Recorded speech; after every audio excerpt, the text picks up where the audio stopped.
YCP పార్టీలో ఒక్క సంస్థ అయినా మన ఆంధ్రప్రదేశ్ రాష్ట్రంలోకి వచ్చిందా? రాలేదు. రోడ్లు చూడండి, పవన్ కళ్యాణ్ గారి శాఖలో అసలు మీరు ఎప్పుడైనా సరే గత 15-20 సంవత్సరాలు ఇలాంటి రోడ్లు ఎక్కడైనా వేశారండి రాష్ట్ర ప్రభుత్వం ఇదివరకు ఎప్పుడైనా సరే? ఇప్పుడు పవన్ కళ్యాణ్ గారు ఏదైతే పంచాయతీరాజ్ శాఖ తీసుకున్నారో రోడ్లు ప్రతి పల్లెలు కూడా ఎంత చక్కగా ఉన్నారు.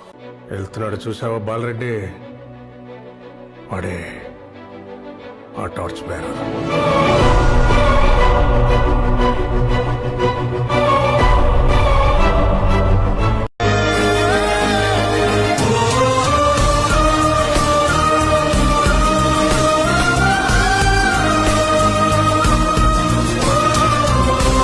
ఎన్ని ప్రభుత్వాలు మారినా చేసినా కానీ రోడ్డు వెళ్ళేది సరి పవన్ కళ్యాణ్ వచ్చినాక మాత్రం అన్ని రోడ్లు పడుతున్నాయి.